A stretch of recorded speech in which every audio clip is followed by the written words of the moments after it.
ሰላም ሰላም ክቡራትና ክቡራን የብርቱካን ፋክቶሪ ቻናል ፋሚሊዎች ሰላም ብያለሁ። በያላችሁበት ዓለም ዳርቻ ሰላም፣ ደስታ፣ ፍቅር፣ አንድነት ለእናንተ እመኛለሁ። ክቡራትና ክቡራን ተመልካቾቼ የምወዳችሁ የማከብራችሁ ውድ የሀገሬ ልጆች በያላችሁበት ዓለም ዳርቻ ሁሉ ሰላማችሁ ብዝት ይበልልኝ። ብዝዝት ይበልኝ። ዛሬ ይዤ የመጣሁት ስለ አንድ እህታችን ነው። እባካችሁን በሳውዲ አረቢያ የምትገኙ ለዚች ለእህታችን እንድረስላት። ያኔ ብዙም የሰው ቪዲዮ እየጫንኩ ስለሆነ ቪዲዮ እንዳላስገባላችሁ እንትን ያኔ ቲክቶክ፣ ዩቱብ ያኔ ትንሽ እያማለጠብኝ ስለሆነ ነው። ስለዚህ ፎቶዋን አስገባላችኋለሁ ቆርጬ። እባካችሁን ሰው የሆናችሁ ለዚች እህታችንን እንድረስላት። ይሄ ደግሞ ታሪኳን ምንድነው እንደዚህ የሆነችበትን ምክንያት እሱንም አስገባላችኋለሁ ማለት ነው። እስኪ መጀመሪያ እስኪ አለባበሴ እንዴት ነው? ውበት እንዴት ነው? ምን አይነት ሰው መስላችሁ ነበር? እንዴት ነበር ምስሉኝ? ወፍራም አድርጋችሁ ነው ምስሉኝ። እኔ ማለት እንግዲህ እንደዚህ ነኝ ማለት ነው። ቅርጥፍ ያልኩልሽ ነው ባዘበየው እንደዚህ ዝርክርክ ያለው ጫማው ደግሞ እንዴት አባቷ እንደምታምሯት ዛሬ ማለት ነው። እኔ ባዛው ሱሪ መልበስ አልወድም፣ ሱሪ አልለብስም።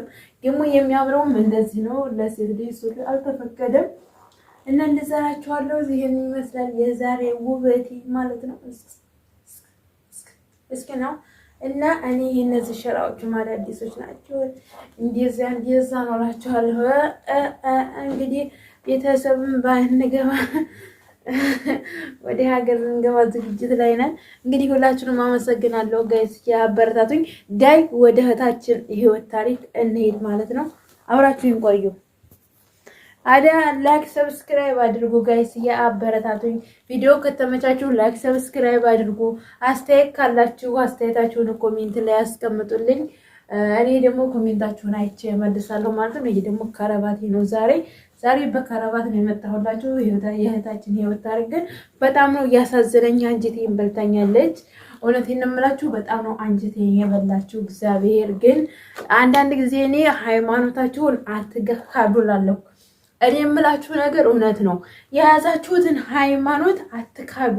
የምንም እምነት ተከታይ ሆኑ የምንም ሆኑ በቃ ስትወለዱ የያዛችሁትን ሃይማኖት ከናካ አባቶቻችሁ የወረሳችሁትን ሃይማኖት በፍጹም ነገር ወይንም ለባል ብላችሁ ወይ ለገንዘብ ብላችሁ ለሆነ ነገር ብላችሁ በቃ ብዙ እህቶቻችን ለባል እያሉ ለተለያዩ ነገሮች ለጥቅማ ጥቅም ብለው ሃይማኖቱን ሳያምኑበት የሃይማኖታቸውን የሚቀይሩ አሉ።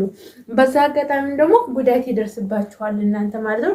እንግዲህ እህታችን የሁሉ ጉዳት የደረሰባት ሃይማኖቷን በመቀየሯ ነው። ኦርቶዶክስ እምነት ተከታይ ነበረች። ትንሽ እስኪ ወደፊት ዞር ላድርገው መሰለኝ። አዎ እንግዲህ እህታችን የኦርቶዶክስ እምነት ተከታይ ነበረች። ቤተሰቦቿ የኦርቶዶክስ እምነት ተከታይ ናቸው። በዛ አጋጣሚ ግን እሷ በስደት በሄደችበት ሳውዲ አረቢያ በሄደችበት በስደት ሃይማኖቷን ቀይራለች። ከዛ ምን አደረጉ ቤተሰብ ደግሞ በቃ እነሱ እሷን በቃ እንደ ልጅ አልቆጠሯትም። ትተዋታል። በቃ እኛ ጥግ እንዳደርሽ አንቺ ልጃችን አይደለሽም ብለዋታል።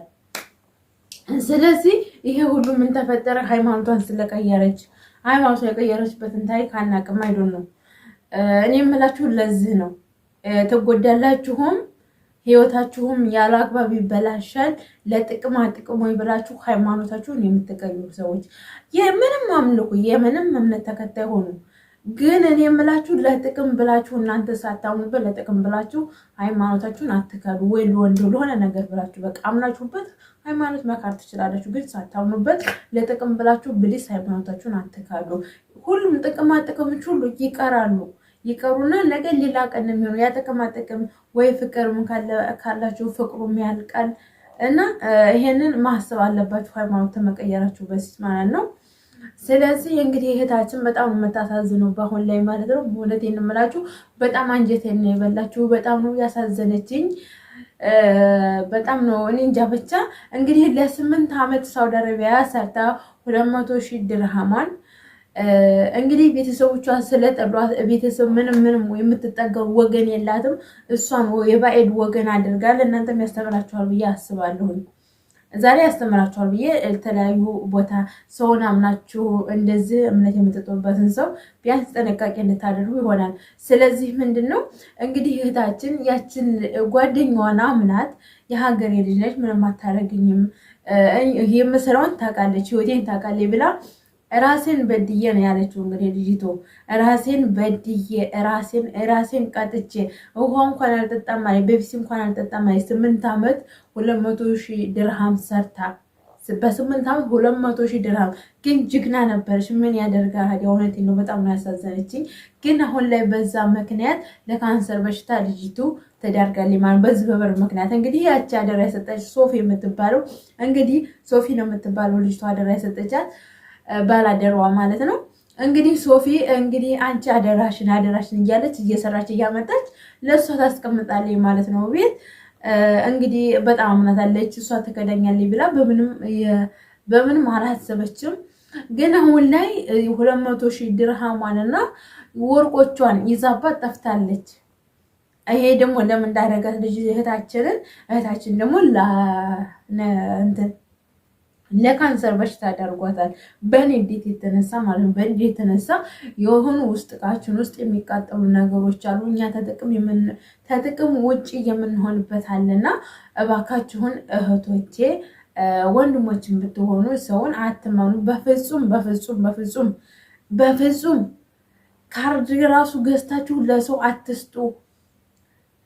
እና እንድዘራችኋለሁኝ እህታችንን እንርዳት እናሳከማት ማለት ነው። እንረስላ በሳውዲ አረቢያ የምትገኙ በብዛት መሆን እንግዲህ ይችን እህታችንን ቢያንስ 200,000 ድርሃም ማለት እንግዲህ በአሁኑ ሰዓት አስቡት 200,000 ድርሃም ምን አይነት ስራ እንደሚሰራ እውነት በጣም ነው የምታሳዝነው። ወይኔ እኔ እንደሷ እንደውም እሷ ቆማ ራሱ እንደዚህ ሄዷ ጀግና ናት ብዬ ነው የማስበው። እውነት እኔ እንጃ እኔ ባንዴ ነው ኩላሊቴ ፌር የሚያደርገው። እውነቴን ነው የምላችሁ ባንዴ ነው ኩላሊቴ ፌር የሚያደርገው። እውነት ሐሰት ተናገርኩኝ እና እኔ እውነት ነው የማወራው። እኔ እንጃ እኔ በቃ ኩላሊቴ ፌር እንደሚያደርግ እርግጠኛ ነኝ። ስለዚህ በጣም የሚያሳዝን አሰቃቂ ነገር ነው። ለእህታችን ብሊዝ ድረሱላት። ሳውዲ አረቢያ የምትገኙ በብዛት የወሰደችውን አፈላልጉላት። ቢያንስ ፎቶዋ ሳይኖራት አይቀርም አንድ ቀን የተነሱት። እንግዲህ አፈላልጉላት። ሳውዲ አረቢያ ውስጥ የምትገኙ እባካችሁን እህታችንን እርዷት። ሳውዲ አረቢያ ውስጥ የምትገኙ እህታችንን እርዷት ማለት ነው። ደግሞ አንድ ነገር ልንገራችሁ። ደግሞ አሁን ስነግራችሁ መሰላችሁ ለሰው ሲም ካርድ ገዝታችሁ አትስጡ። ወይ ሄዳችሁን ወይ ፓስፖርታችሁን ሰው ለማንም አትስጡ። አይዲያችሁን ሲም ካርድ ማውጣታችሁ አትስጡ። ምን ተደረገች እህታችን ማለት ነው። ዛሬ እንግዲህ ስለ አንዳንድ ነገሮች ነው እንግዲህ ያስገባው። በጣም ይቅርታ ማለት ነው። አደባልቄ ስላስገባው በጣም ይቅርታ። ወይ መቼም ያስተምራችኋል ብዬ ነው ለእናንተ እመለሳለሁ። ሌሎችም እነግራችኋለሁ በዩቱብ ላይ አንዳንድ እኔ ከማውቀው ከነአቡ ጌዳ ሚዲያ እያየሁ የተማርኩትን ነገር በብዛት ዩቱብ ላይ የምታደርጓቸውን አንዳንድ ዩቱበር የጀማሪዎችም አላላችሁ አመትም የቆያችሁ አላችሁ። ስለዚህ ስለማታውቁን ይሄን የምታደርጉት ስለሱ መለስላችኋለሁ ማለት ነው በሌላ ባዲስ ቪዲዮ። ስለዚህ ግን ዛሬ ምንድነው ስለ ሁለት ነገሮች ነው የምነግራችሁ። ስለ ራሴ የሆነ ስለ ውበት የነገሯችሁ አንድ ስለ እህታችን፣ አሁን ደግሞ አንድ ስለ ሲም ካርዱ ማለት ነው። ሲም ካርድ ገዝታችሁ ለሰው አትስጡ በፍጹም። በእናንተ አይዲ ገዝታችሁ ቢታረዱ ምንም ይበሉ ሲም ካርድ እንዳትሰጡ ለሰው፣ በቃ ለሰው እንዳትሰጡ። ሲም ካርዳችሁ ለሰው ገዝታችሁ እንዳትሰጡ። እኔ ለእናንተ ይጠቅማችኋል ብዬ ነው የምነግራችሁ፣ የክፋት አይደለም። ስለዚህ እኔ ክፋት ለሰው ጥሩ ነገር አታድርጉ ብዬ አይደለም። ስለዚህ ምንድነው የተደረገችው? እህታችን ሲም ካርድ ታወጣና በውጭ ለምትሰራ ትሰጣታለች። ያቺ ልጅ እንግዲህ ወደ ሀገር ገብታለች። ሲም ካርዱን ምን እንዳደረገችበት አይታወቅም። ምን ወንጀል ስራ አይታወቅም። ብር ትበደርበት ምን ታደርግበት የሚታወቀው ነገር ግን ያቺ ልጅ ተገባች በኋላ ይቺ ሲም ካርድ ያወጣችው ልጅ እስር ቤት ገባች። እውነቴን ነው የምላችሁ እስር ቤት ገባች። ስለዚህ ሰውን አትመኑ። በአሁኑ ሰዓት ሰው አውሬ ሆኗል። እውነት ሰው አውሬ ጨውቴ ይሆናል። እንዲህ ሰው እንደዚህ በቃ በቃ እንደዚህ ነው ህይወት፣ እንደዚህ ናት። በቃ እሷ ባልሰራችው ደግ ሰራው ወይ ለእህቴ ጥሩ ነገር ላድርግላት ብላ እሷ ግን ጥሩ ነገር ባደረገችው እህታችን ደግሞ እስር ቤት ገባች ማለት ነው። አንዳንድ ጊዜ ለምናደርጋቸው ነገሮች ሁሉ ማገናዘብ አለብን፣ ማሰብ አለብን፣ ማስተዋል አለብን። ቢያንስ እኛ ታላወቅን ማንም ጳጳስም ይሁን ምንም ይሁን ሻህም ይሁን የምንችለውን ነገር ለሰዎች መናገር መጠየቅ ግድ ይለናል። በራሳችን ብቻ ባንወስን በጣም ደስ ይለኛል። ይሄ ግን ከራሴም ደግሞ የመጣ ነው። እኔም ራሴ ራሱ ምን ስለምንድን ነው መሰላችሁ ራሴን በራሴ ስወስን ስለሚጎዳኝ የሆነ ያልሆነ ቦታ ስለሚያደርሰኝ ውታታች ስለሚጥለኝ ነው ይሄን የምነግራችሁ። እኔ ብቻዬን ማንም ማገናዘብና እንግዲህ ቱባ አይዞሽ ምናምን ይሃከል ምግብ የለው ለእናንተ ነው የምናገረው። ቤተሰቦች ሁሉን ነገር የቱ ፋሚሊዎቼ እኔ ካሁን በኋላ የኔ ፋሚሊዎች ማለት እናንተ ናችሁ። እኔ ማንም ፋሚሊ የለኝም ከእናንተ ውጭ ማለት መጀመሪያ ለእናንተ ነግሬ ነው እራሱ ወደ ቤተሰብ ባደርሰው ሚስጥሬን ማለት ነው። መጀመሪያ የሚቀርመው ለእናንተ ነው። ውዶቼ ስለምታበረታቱ ዜና ስለምትከታተሉኝ ከልብ አድርጌ አመሰግናለሁ። በሌላ በአዲስ ቪዲዮ እንገናኛለን። ሀዲያ ለቪዲዮ ላይክ ሰብስክራይብ ማድረጋችሁ እንዳይረሳ ከልብ አድርጌ አመሰግናለሁ። ክቡራትና ክቡራን ተመልካቾች